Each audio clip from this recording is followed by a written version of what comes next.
Love espresso, drip coffee, and cold brew? With the Ninja Luxe Cafe, if you can crave it, you can brew it. Espresso? Balanced. Drip coffee? Rich. Cold brew in a flash. With Barista Assist technology, you brew with no stress and no guesswork and make perfect silky microfoam hands-free from dairy or plant-based milks. Shop the Ninja Luxe Cafe at ninjakitchen.com. You set the table, put on a playlist, even made the lasagna from scratch. And now you're wearing it. OxyClean Max Force Spray tackles tough, set-in stains the first time. Adulting is hard. Fighting stains shouldn't be. OxyClean Max Force. It's not clean unless it's OxyClean. In the time it takes us to say we're making a damn delicious caramel iced coffee with Folgers Instant Coffee, you know we're all about that drizzle. You could be savoring every sip. Damn right. It's Folgers Instant. The COVID-19 pandemic haunts us still, and one of the ways it does is how our charter rights were just shredded in the name of keeping the public safe. Hello, welcome to the Full Comment Podcast. I'm Brian Lilly, your host. Today, a review of the book Corrupted by Fear, How the Charter Was Betrayed and What Canadians Can Do About It. John Carpay is the founder and president of the Justice Centre for Constitutional Freedoms, and all through the pandemic and since, they have continued to launch charter challenges to some of the lockdown methods that were in place, some of the mandates that governments tried to put in force and order. In some instances, they've been successful, and others less so. But in his book, Corrupted by Fear, John Carpay lays out how the media, the politicians, and the judicial class in this country betrayed Canadians and their charter rights. It's difficult for me to go back and think about what happened there. COVID is a time I'd rather not think about. But thankfully, we have people like Carpay and the Justice Centre working hard to ensure that this sort of thing doesn't happen again. Here's my conversation with John Carpay. So, John, I'm in the camp of people who say COVID was a really bad experience and they don't want to talk about it or think about it anymore. I'd prefer to forget those dark, dark years of our lives. You continue to write about it. You and the Justice Centre continue to fight battles over it. Tell me why it's important to launch these charter challenges that you've been fighting for years. COVID's over, but the court battle continues. Why is it important to see them through? Well, what we saw in 2020 was the largest violation of citizens' rights and freedoms in decades. We had the October crisis in 1970, where a lot of Quebecers were locked up, without facing specific charges. There was a lot of human rights violations. The lawyers stepped up to the plate and provided legal defense for all these people. We had the internment of the Japanese Canadians in World War II, as well as Italian and German Canadians in Ontario. There were camps there as well that had, not as much known about it as the Japanese Canadian experience. But, it was illegal to have Christmas dinner with your own parents. It was illegal to connect with a friend at a pub. And so there's massive mental health damage, psychological harm, people's livelihoods destroyed. There was a lot of damage. I could go on and on and on. I think we all know people who were damaged by COVID, either because they are still living in fear, much of it generated by the media and government overreach, or they're so angry at and have lost faith in institutions because of what happened. We all meet these people in our lives, and I think of the kids going through schools who had their schooling, whether it's elementary or high school, interrupted, lost years of life experience.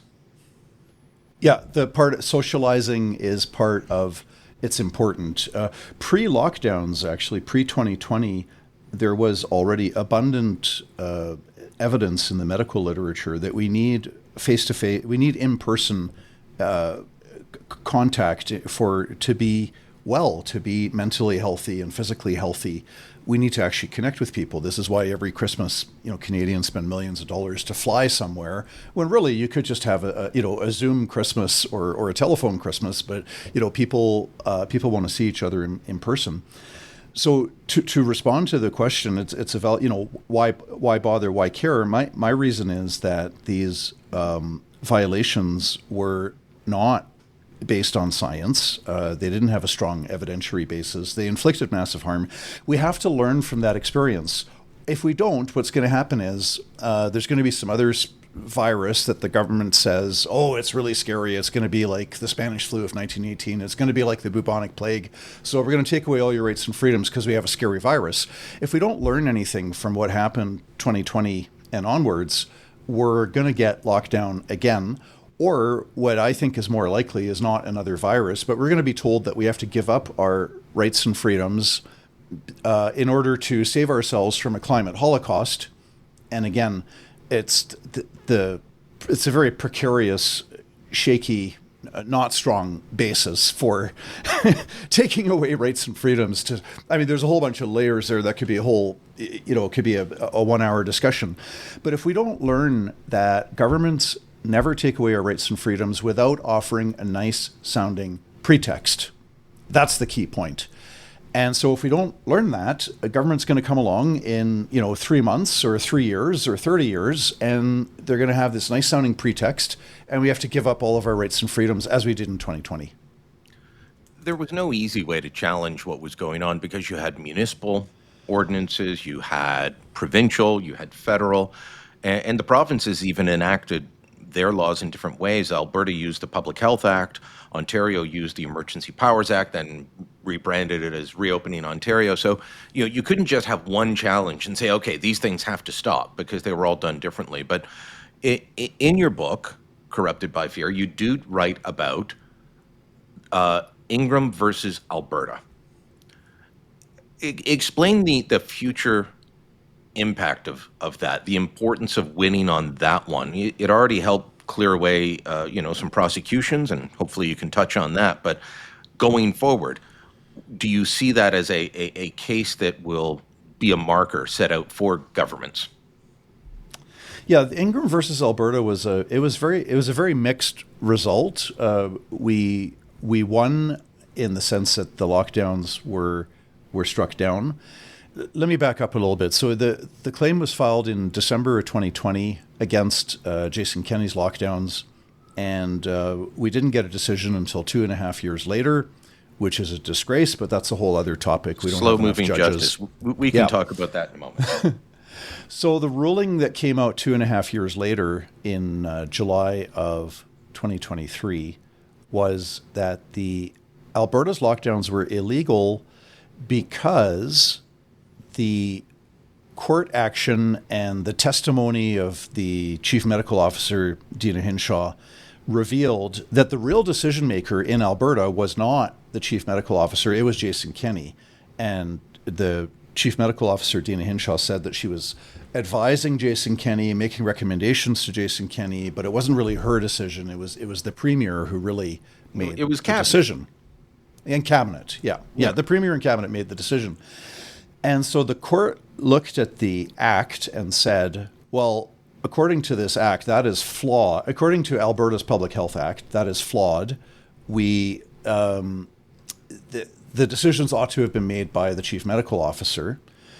And so on that basis, none of these health orders were validly enacted. And so from there, we had prosecutions stop because the people in Alberta, just like in other provinces, were, and in some cases still are, getting prosecuted for violating these provincial health orders. And we won on that technicality.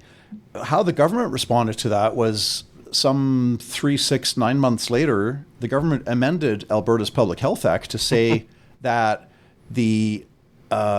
any health orders that violated charter rights and freedoms, which these obviously did. Every government admitted that in court. That's not in question. These were violations of charter freedoms. The only debate is whether it was justified or not.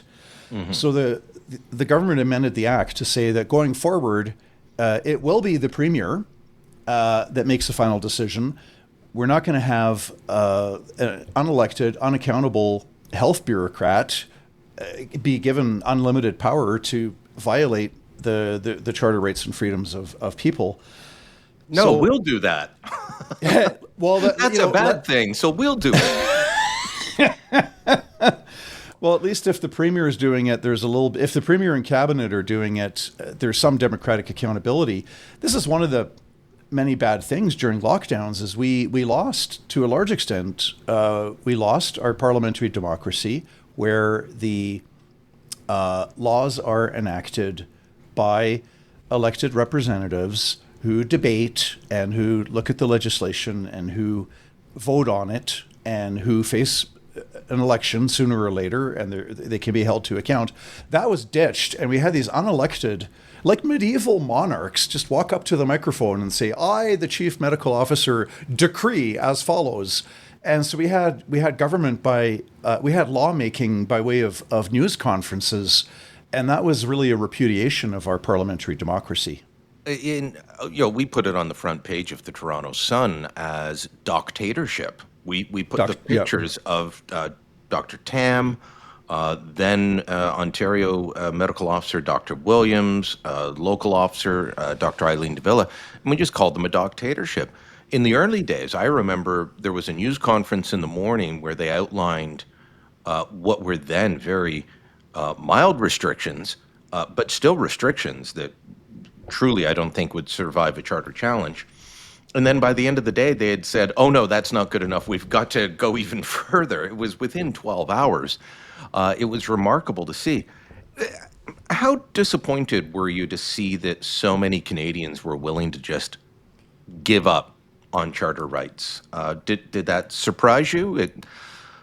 Can't remember if it surprised me. I do remember it being very disappointed that I would make an argument that, well, yes, I understand the need for us to slow the spread of this virus, but this is going too far. This is a violation of individual rights and liberties, and people just simply wouldn't care. Yeah, I was very disappointed. I was somewhat surprised. I've seen what, in my view, you've kind of had a slow decline in the respect for and appreciation for the free society. I think it was strong. At 1945, we had just lost a lot of soldiers and had, hardship and suffering in World War II. To win this war against these tyrannies, we had Imperial Japan, we had Nazi Germany, we had Mussolini's Italy.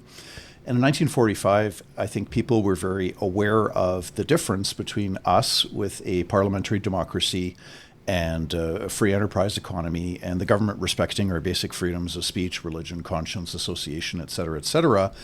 And we felt that our free society was superior to the Nazis and the fascists and so on and so forth. And then throughout the Cold War, we also had that dichotomy where you had this regime in power in the Soviet Union and China, Vietnam, Cambodia, so on and so forth, where people had no private property rights, no free speech, no religious freedom. They lived in poverty, etc. And we saw the contrast, and we believed that our system was superior.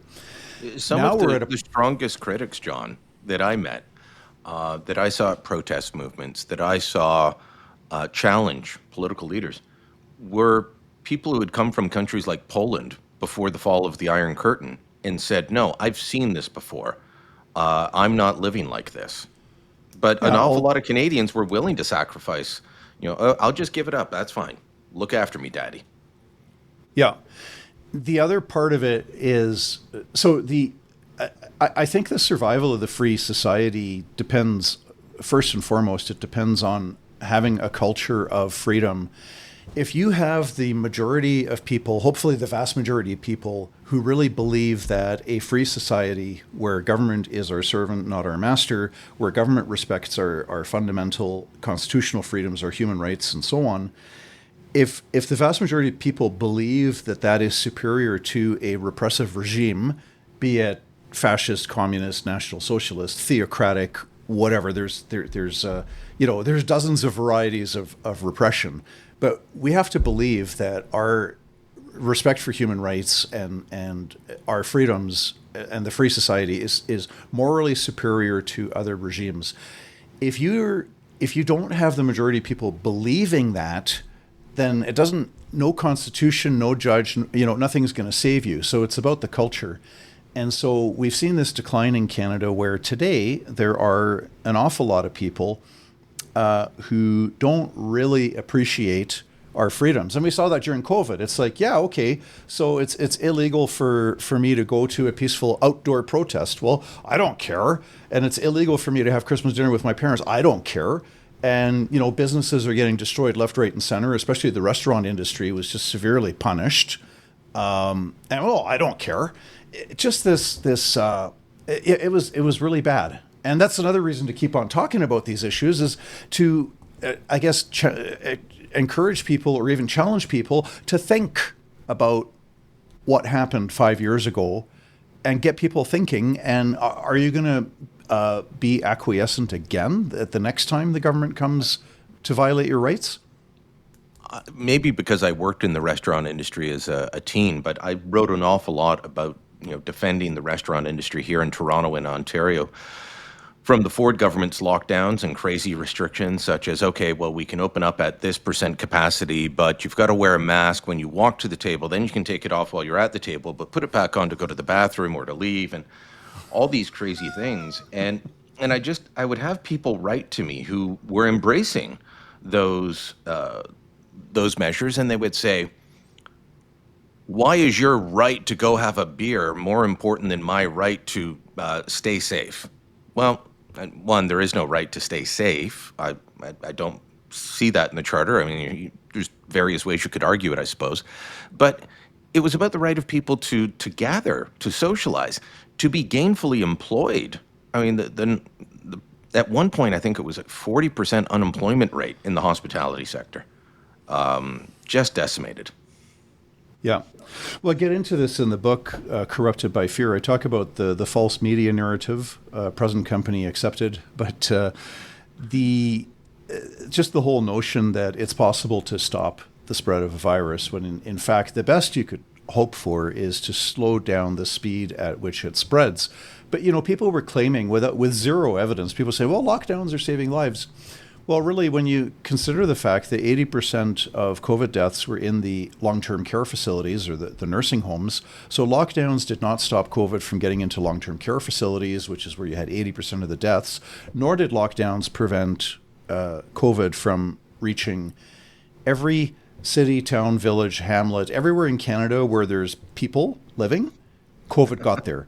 Yes. So, and we've seen this in the court act. So the Justice Centre had these, you know, court actions all across Canada. There's no court actions where governments put evidence before the court that lockdowns are saving lives. They just asserted it over and over again. Lockdowns are saving lives. Lockdowns are saving lives. Lockdowns are saving lives. And then the judges bought that and said, oh yeah, well, we need these lockdowns because they're saving lives. There's no evidence that I've seen that would support the notion that lockdowns were saving lives. John, this book is about the Charter, and you reference a lot of court cases, but you spend an awful lot of time beating up on the media, and I don't blame you. The media had a bizarre role in this, and you know we've got a 24-hour news channel here that's just serving Toronto that was like a fear factory, and few people were willing to look at the numbers. You were just talking about long-term care there. This is from a piece that I published in October of 2020, and I looked at the COVID deaths in long-term care in Ontario, and I compared it to the flu for the previous 6 years. And the 2018 was a bad flu year, but in the same time period of January to June in each year, there was just an increase of 3.7% in the number of deaths. Due to COVID. It was similar in many ways.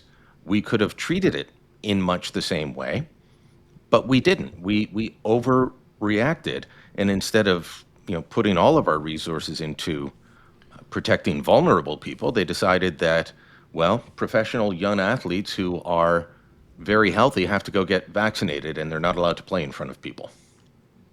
Yeah. So when I published that, I was actually attacked by other media for being anti-science, despite laying out all the evidence. There was all this talk about follow the science, but people weren't willing to. Tell me why you focus so much on the media's role in helping undermine charter rights.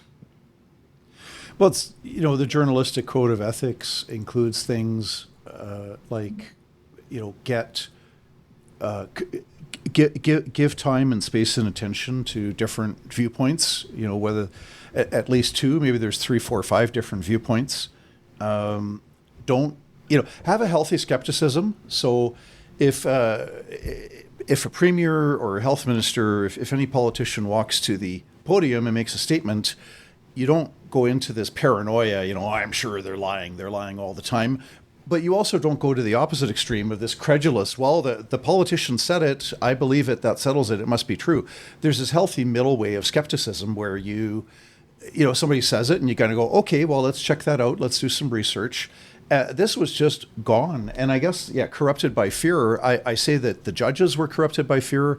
The media were corrupted by fear. The legal establishment was corrupted by fear. All of society was corrupted by fear. And it's not the first time in history.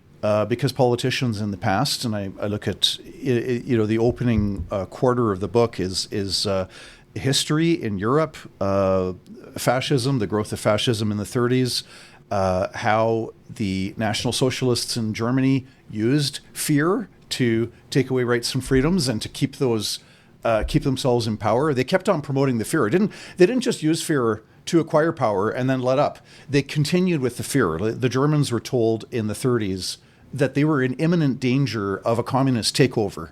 And so we had to be always vigilant. And any opposition to the regime was communist. And there was this grave danger that the communists were going to take over. And so, we got to support the government. And so we have to give up all of our rights and freedoms. So the fear has been used by politicians in the past. But it's very sad that the media just went along with this en masse. It's like, I'm sad that they were so sheep-like, and you had so few journalists that would just pause for a minute and say, okay, well, wait a minute.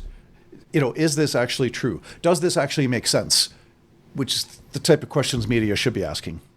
Yeah, there was very little of that, I can assure you. We have to take a quick break. When we come back, more horror stories on the media front and how the media narrative influenced court opinions. Are you ready to dairy-free your mind? This summer, melt away your dairy-free expectations with So Delicious dairy-free frozen desserts. Enjoy mind-blowing flavors like salted caramel cluster, chocolate cookies and cream, cookie dough, and more. For over 35 years, So Delicious has been cranking up the flavor with show-stopping products that are 100% dairy-free, certified vegan by Vegan Action, and are so unbelievably creamy, your taste buds will do a double take. Dairy-free your mind. Visit SoDeliciousDairyFree.com. As a sports fan, I have to confess. Sometimes the game gets kind of boring. That's when I unfold my Samsung Galaxy Z Fold 7 and use multi-window viewing on its large screen. Boring game? I'm checking out my fantasy baseball league at the same time. Score still 1-0? I'm replying to emails in the other window, scoring points with the boss. Semifinals finally getting exciting? I'm buying tickets to the finals and booking my flights. Can your phone do that? The new Galaxy Z Fold 7. Get yours at Samsung.com.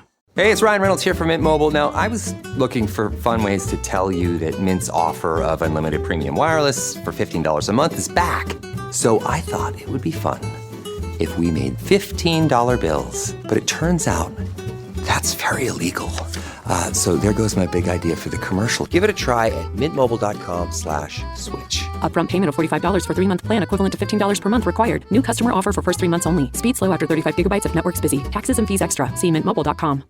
This is Tristan Hopper, the host of Canada Did What?, where we unpack the biggest, weirdest, and wildest political moments in Canadian history you thought you knew and tell you what really happened. Stick around at the end of the episode to hear a sample of one of our favorite episodes. If you don't want to stick around, make sure you subscribe to Canada Did What? Everywhere you get podcasts. In Chapter 11, you open up, John, by, it's titled Repeating the Government and Media Narrative in Court Rulings. And here's some of the narratives that you say judges were operating under and that my colleagues in the media pushed. COVID is unprecedented, an unusually deadly killer, the worst global pandemic in a century. COVID threatens everyone, including children and healthy adults. Everyone should live in fear. Death numbers and death rates are much higher than previously, thanks to COVID. There were a lot of things that we had to fight for, such as getting the government to actually give out reliable data.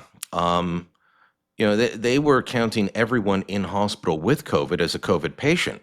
Well, at one point, I can tell you, I ended up in the emergency room after a bad fall and a concussion and some bleeding. That's how I found out that I had COVID. I was counted as a COVID patient because they hadn't changed the rules yet. I only found out that I had the virus by going into hospital to get checked out for something else. There were people who were dying with COVID but didn't die due to COVID, and they were reported as COVID deaths. There was so much bad science and so much malpractice by the journalists. But what you drive at there is that judges who, in many cases, aren't equipped to be making public health rulings, we're just relying on the media narrative to support these lockdowns. Well, case in point would be the Gateway decision coming out of Manitoba. This was Gateway Bible Baptist Church and a bunch of other churches and individuals. They challenged the lockdowns. And so you have the judge in that case declares that COVID is unprecedented and it's the worst pandemic in over a century. Zero evidence to support either of those assertions. But he's just parroting what the media say, because in fact, we had the Spanish flu of 1918 was many, many multiples more deadly than COVID. And the Asian flu 1957, the Hong Kong flu 1968 were both more deadly than COVID. And yet this judge just says, oh, COVID's the worst pandemic in a century, and it's false. He then ignored completely an expert report from the former chief medical officer of the province of Manitoba, Dr. Joel Kettner, wrote this lengthy report, and he went through how PCR testing does not diagnose COVID, how the government's numbers of COVID cases and COVID deaths are inflated and not accurate, on and on and on. Big, fat, lengthy report, eviscerates the case for lockdowns. What does the judge do with it? He ignores it completely. He could have, and he ruled in favor of lockdowns and said, oh yeah, these were necessary, justified. He doesn't explain why Joel Kettner's expert report is wrong. So there's no excuse for that. Like the judges, at least, they're looking at something 6 months later or 12 months later to 2 years later. They've got all this evidence. They're not on a deadline where they have to push a story out the door in 3 hours. They've actually got lots of time to look at the data, and so judges failed, and they adopted the media narrative. There just seemed to be a willingness, for demanding that the Ford government, for example, and I just keep picking on that because that was my main area of coverage, although covered the federal material as well. But asking for evidence for shutting down restaurants, for example, or banning outdoor greetings was met with shock and horror from other members of the media. I mean, never mind folks who were scared and at home. And I understand why many people were scared and why they felt this way. I absolutely can understand that. But journalists normally say, yeah, but... they've got questions. You say something, and we question it, and that went out the door. Other than, why aren't you locking us down harder, seemed to be an acceptable question for a long time. Yeah, well, Matthias Desmet, professor from Ghent University in Belgium, came out with this mass formation, mass hysteria, mass delusion, where, this gets into the field of psychology, which I don't get into it too much in the book, but this is where the conversation takes us to, right? Like, why do you get this mass delusion that people fanatically buying into notions which in 2019 they would have rejected? I mean, the idea that it's possible to stop the spread of a virus, the idea that we should just give up all of our rights and freedoms, the idea that we should fixate on live life as though the only purpose of life is to avoid COVID, and the only important thing in life is to not catch COVID, and then so detached from the reality that this was not a threat to more than 99% of the population was not threatened by it at all. And we could have quite sensibly taken steps to protect the vulnerable, and instead we just impose all this harm on people. So Desmond talks about free-floating anxiety and people not personally connected, and then politicians present COVID as this demon enemy, and then all the people, the anxiety latches onto that, and then we all get into this mission to fight COVID, and gives people a sense of meaning and purpose, et cetera, et cetera. So, that's the kind of stuff that we have to look at as possible explanations, is the psychology side of it. Yeah, the only time I remember pushback on the lockdowns, there had been all these calls for Melbourne, Australia style lockdowns, because I think it was April of 2021, or perhaps it was later. It's a bit of a blur. Everyone wanted the very strict Melbourne style lockdowns, and then they were implemented and people lost their minds and said, how dare you? Well, yeah, this is what you were asking for.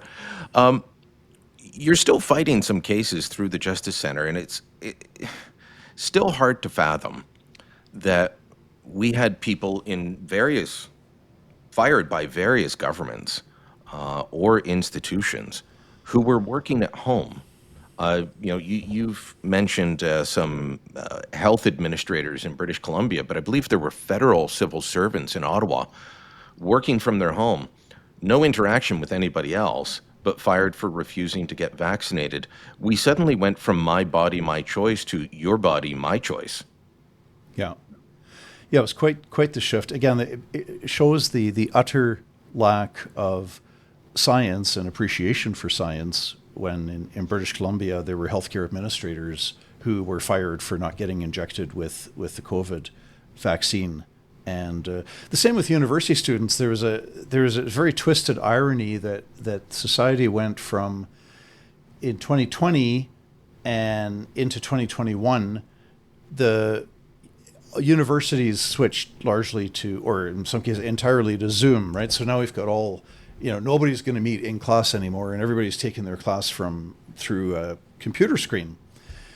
Then in September 2021, they make the vaccine mandatory, and all of a sudden, universities lost their ability to have Zoom things because people could say, well, I've got my reasons for not wanting to get injected, but I want to join class by Zoom.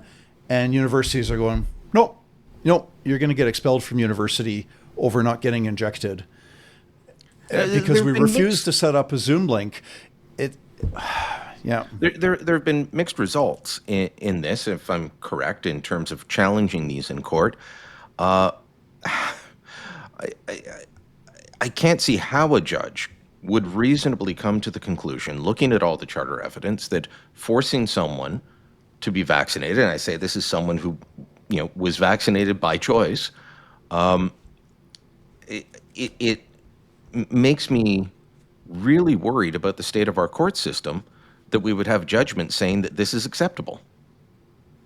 We had a court judge, Michael McGaw, a Harper appointment, by the way, not a Trudeau appointment.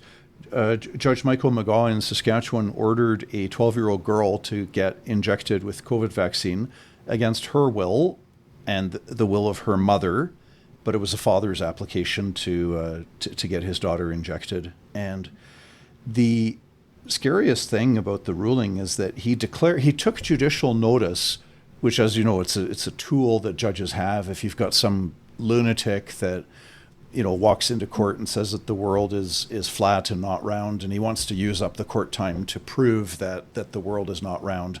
And the judge has this discretion to take judicial notice of the fact that the earth is round.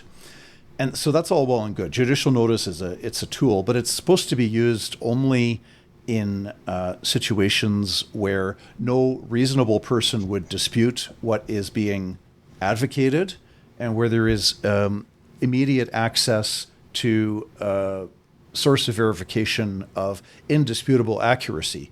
So judicial notice is a tool that judges should use sparingly in an extreme situation, like somebody says gravity's not real or the earth is flat.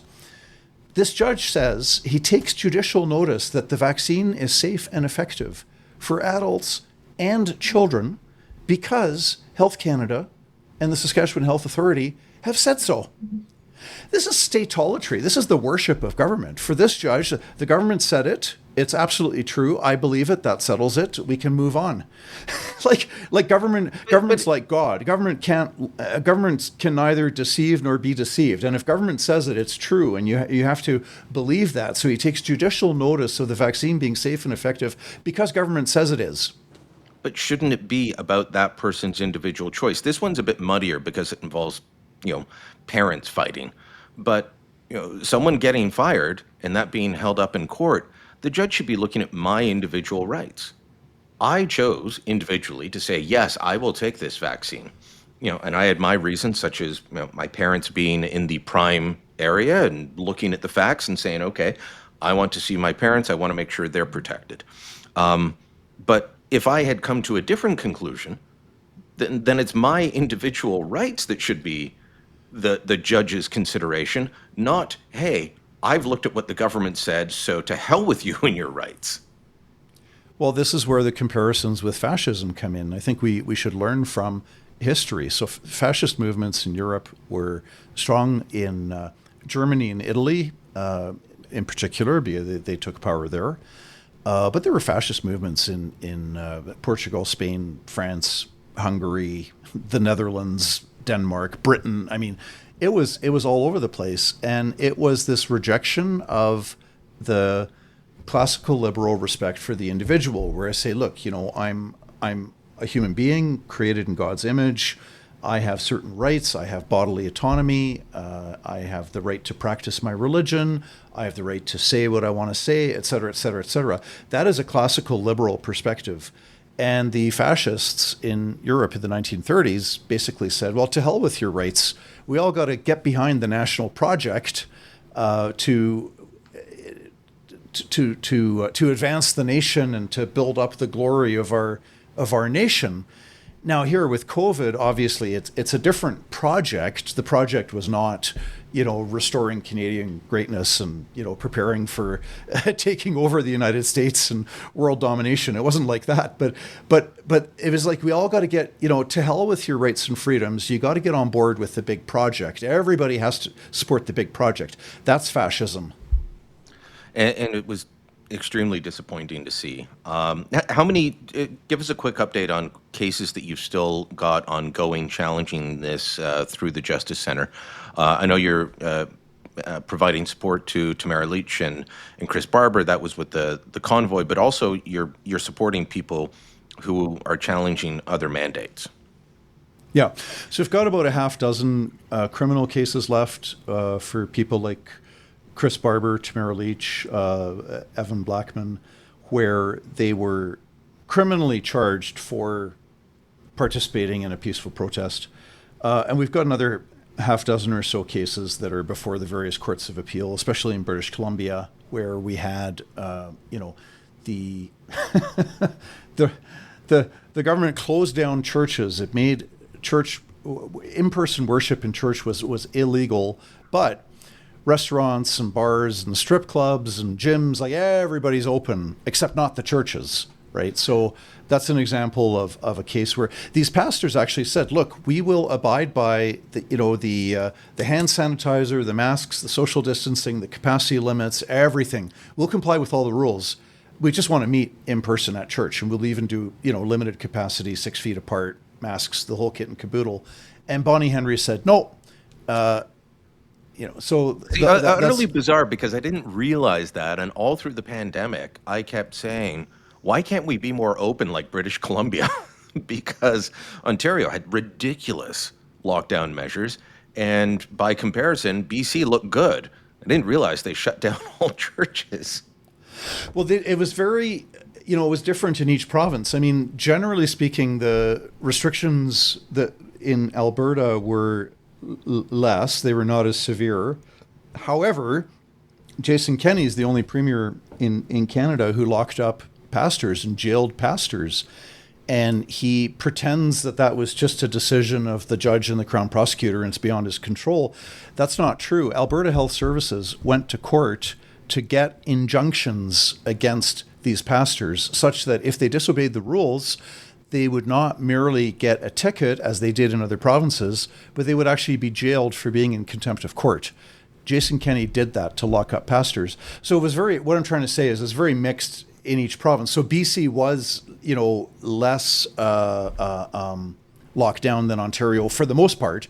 However, there was a period of time, I think it was November of 2020, it was November of 2021, I don't know. But for several months, the church services were prohibited entirely, and the mosques and the synagogues and houses of worship. I have a solution for, you mentioned that strip clubs were allowed to be open, but not churches. And here in Toronto, there's a unique solution. There's a building on Bloor Street that is divided in half, and half of it is a Bible church, and the other half is a strip club. So they could have just met at the strip club. Yeah. I'm not sure it's what they would want to do, but, they're neighbors. So many of the challenges did come from churches. Why is that? I know there were people challenging gym lockdowns, and there were some attempts by, some restaurateurs and stuff. But an awful lot of this fight was led by evangelical churches in particular.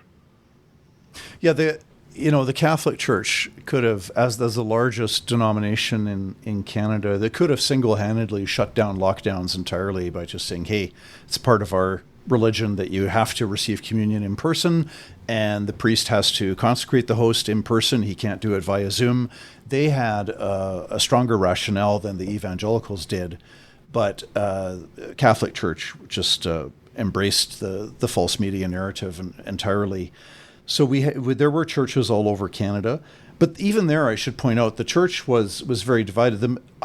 Anecdotally, my impression is that the church-going people were not much different from those not going to church. So you had the overwhelming majority of church-going people lived in a state of fear, believed everything that the media told them, enthusiastically complied with the measures, got very angry with people that were skeptical about the narrative. So, there wasn't a huge difference, I think, in as between church-going and not church-going Canadians. Yeah, just they're the ones that were pushing it. You talk for a bit in the book about a court decision that I keep coming back to. It's more than 20 years old now, or about that, and I just think it hasn't been brought to its fullness yet, and that's the Shalhoub decision.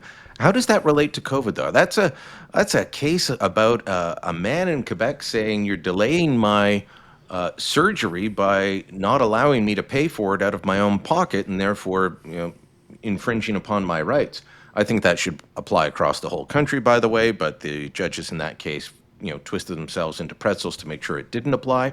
But how does it relate to COVID and the charter violations from the lockdowns and mandates and everything else? Well, the media started telling us in March of 2020, politicians and media said, COVID is causing a crisis in the healthcare system. And so we have to give up our rights and freedoms. Government should destroy your restaurant business or other small business, and you can't meet with people, et cetera, because we've got to save the healthcare system from overcrowding. And people like my mother, who had worked as a registered nurse in British Columbia for 40 years, she was scratching her head saying, Canadian hospitals are routinely overcrowded.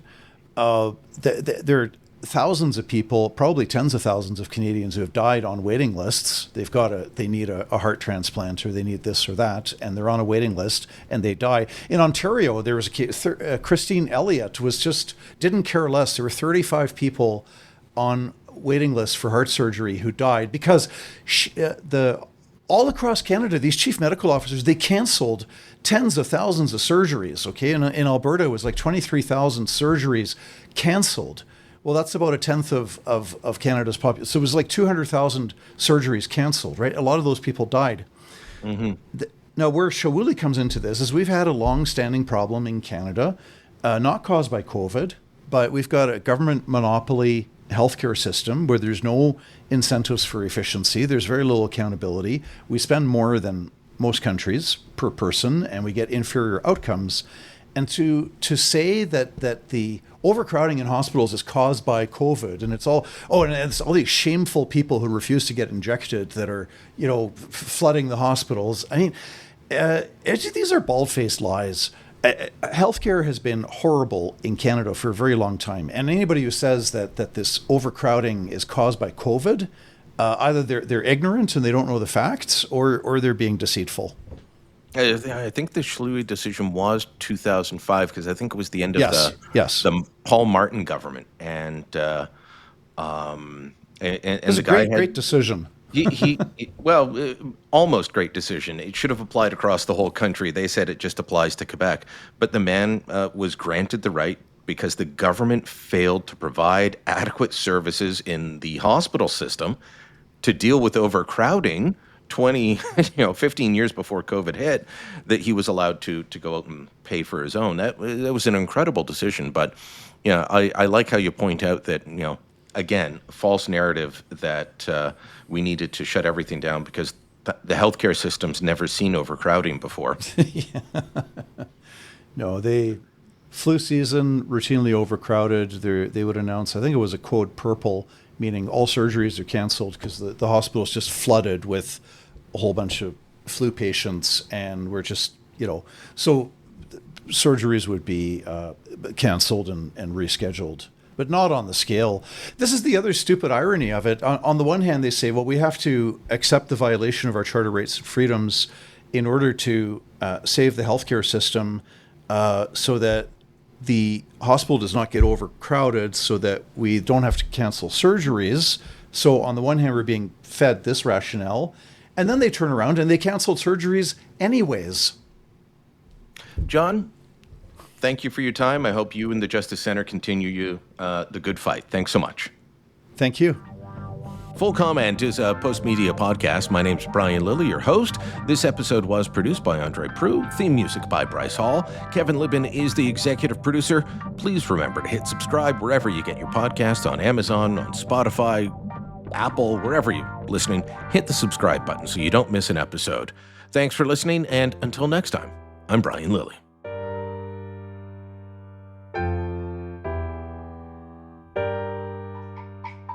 Here's that clip from Canada Did What? I promised you. By the late 1960s, you have members of the Montreal Police who can spend their entire shift rushing from one FLQ bombing to another. Here's how New Year's Eve 1968 played out for Robert Cote, a member of the Montreal Police bomb squad, which put him at the forefront of fighting the FLQ during this period. He was supposed to be at home with his wife, who had just miscarried twin daughters. But instead, at 11 p.m., he's called out to Montreal City Hall to investigate a bomb that had just gone off. He's en route with sirens blaring when he's told, actually, don't bother with the exploded bomb. There's an unexploded bomb on the other side of City Hall you have to defuse. And then, right after snipping the wires on the City Hall bomb, Cote has to speed west, where a third bomb has just exploded outside a federal building. The bombing started in April and May of 1963. That's when the first bombings took place. And the mailbox bombings were the most famous part of the whole thing, which was basically on the Thursday night and Friday night leading into the Victoria Day weekend in 1963. So, and initially they started attacking these symbols of federalism, federal institutions, whether it was the Montreal Post Office or a Revenue Canada. But the bombings escalated as time went on in terms of the size of the bombs and the powerfulness of these bombs. If you want to hear the rest of the story, make sure you subscribe to Canada Did What? Everywhere you get your podcasts.